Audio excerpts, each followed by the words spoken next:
Christmas Eve story time. Christmas Eve 2021. The plan. Family night, couple of appetizers, prepare food for Christmas Day. The family that lives in the house, which consists of me, my 2 kids, my husband, my sister, and then my mom will come over. And that's like our normal circumstance. And my niece usually comes over too. And then like whoever kind of trickles in and shows up throughout the night, great. So movie, prep, eat, jokes, the regular. Been this way for years. That's the plan. So Christmas Eve, 11:30 in the morning, I talked to my mom. She's like, hey, what time is someone coming to pick me up? My mom doesn't live too far from us. At the time, like, it's 11 in the morning. Like, I don't know. I have a client, but, let me get through my day, hit the grocery store, and I'll get back to you. Boom, no problem. So I do what I need to do. I get home. By the time I get home, it's about 3 o'clock. And my husband is like, I'm about to go get our niece. I'm going to get your mom at the same time. I'm like, boom, cool. About an hour and a half goes by. My husband gets home and he's like, hey, he comes in with my niece. He's like, I went to go get your mom, but she didn't answer the phone. I was going to get your mom, but she doesn't answer the phone. I'm like, okay.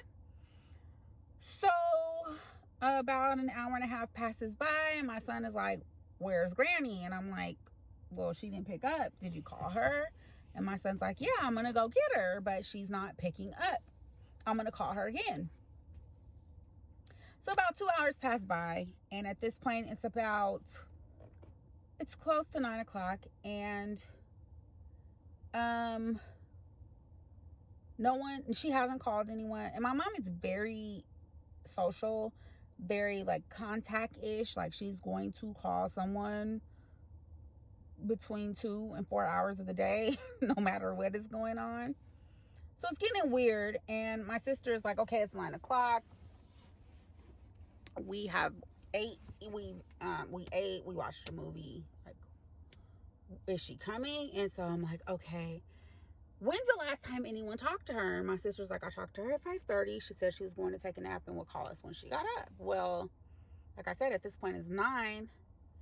And so I think to myself, well, my mom's a napper. She's a heavy sleeper. I said, she's probably just slept through all the things and she's probably just still asleep.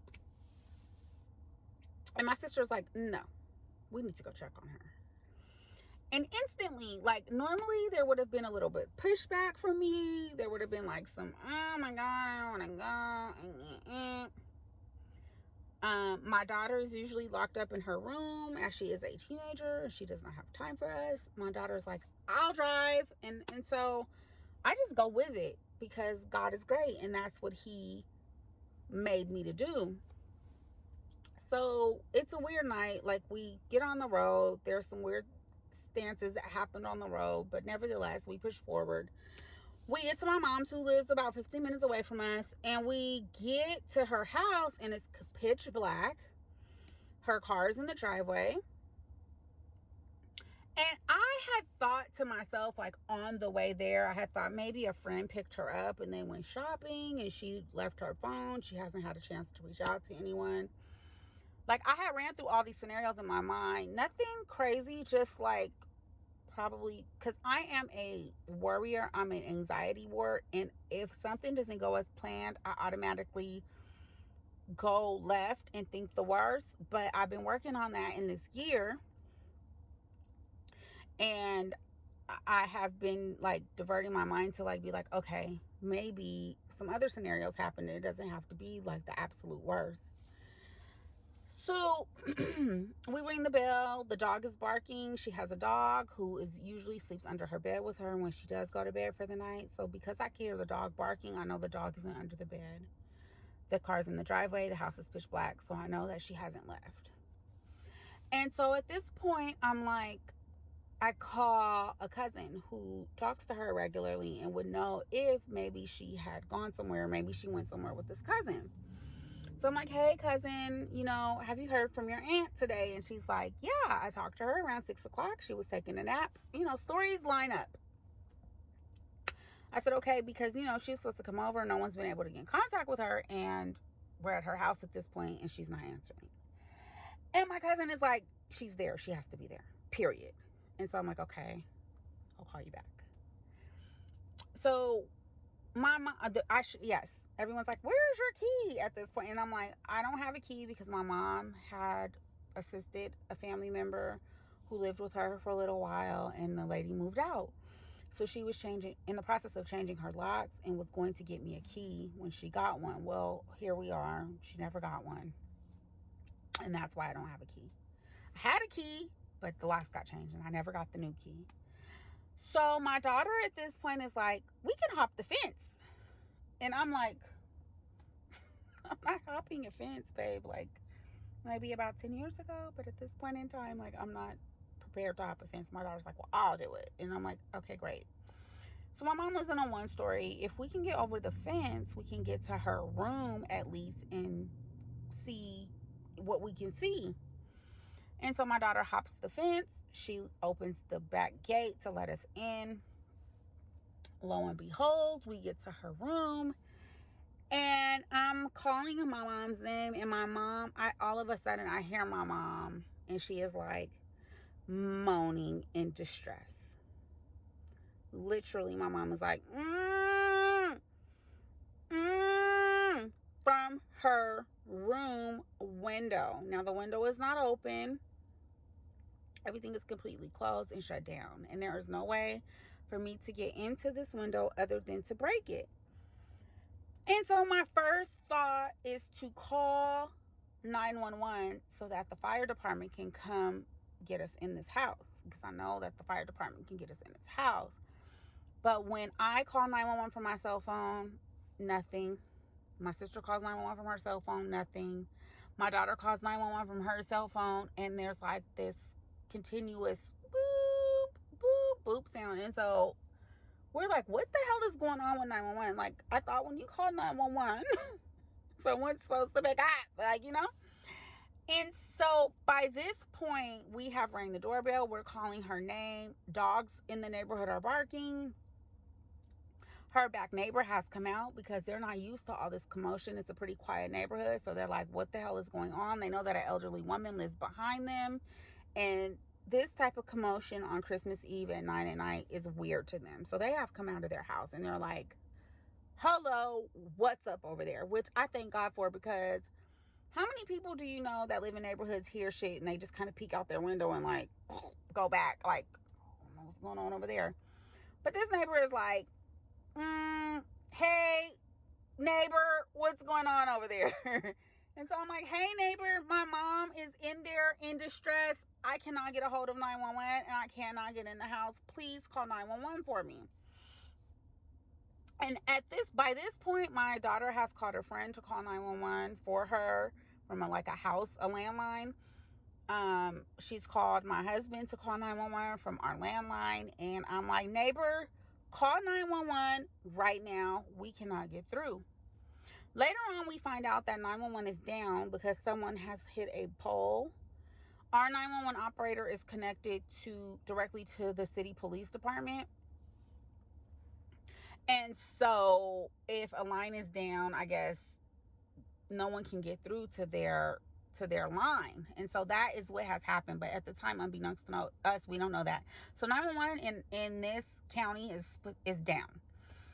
And so neighbor is like, I'm calling, but I can't get a hold of anybody. And it's beeping. And I'm like, well, give me something to break the window with. Because at this point, I have taken like a patio chair and tried to break the window. It bounces back. I'm pounding the window with my fist. Nothing is happening. So neighbor hands me a sledgehammer over the fence. And my mom is moaning hysterically at this point. She's trying to communicate with us. And I could tell from where the moan is coming from that she's no longer in her bed. And so I know that she's either like fallen or she's just not, and she's in a weird place that she wouldn't normally be in. And because she can't communicate, I know that it's distress. Like, we need some help. So I take that sledgehammer, you guys, and I felt like Supergirl in that moment. Like, I broke that window down about my mama, because I'm like, like, I gotta get in here, assess the situation, possibly give her CPR. I don't know what the hell is going on in there. So I get the window broken. My sister has on this thick ass cape because it's cold as shit out here right now. And I'm like, give me your cape. And I roll that up. We place that along the windowsill so I don't like cut myself. I ended up cutting myself, but it's fine. But I cut myself to a degree that wouldn't have been so bad had I not had that. And I get in her room and turn on the light, and my mom is on the floor, head at the dresser, feet at the bed, and I know that she has hit her head. I could tell from the way that she's positioned that she fell getting out of bed, and I could tell from the way that she looks in her actions that her blood sugar is low, because she's a diabetic. So I'm like, give me some juice. So, because at this point I have to let everybody in, my mom, my sister, and my daughter. At this point, the cousin that I called initially to see where my mom was at has come to the house, like, what the fuck is going on? I'm on my way, you know. And my cousin brings me a can of green liquid, who, if you're not a drinker, you don't know that this is like a sparkling can of wine. She brings me that. In her mind, it's like a can of apple juice, but as soon as she hands it to me, I'm like, this is wine. This is not what we're looking for. I place it on the dresser. And all is well. We finally get a hold of the fire department. I think my daughter's friend was able to contact 911. And they get there.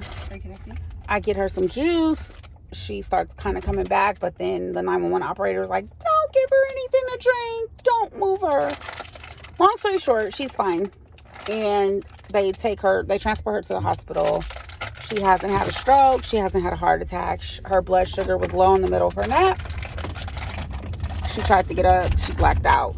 She fainted. She was there like maybe 3 hours. And thank God that we were able to get to her in time. But that is my crazy Christmas Eve story. So yeah, you guys check on your loved ones, especially the elderly, because they're having problems. Like, nobody expected that. She's normally, very diligent about her. She does have diabetes, and she's very diligent about her eating and checking her blood sugars, but this particular day, like, she just hadn't eaten enough, and that is what happened. So it scared her pretty good, and she lives alone, so now she's currently living with us. Why you talking like that? That is to come. That story's to come. So yeah, get it right, y'all.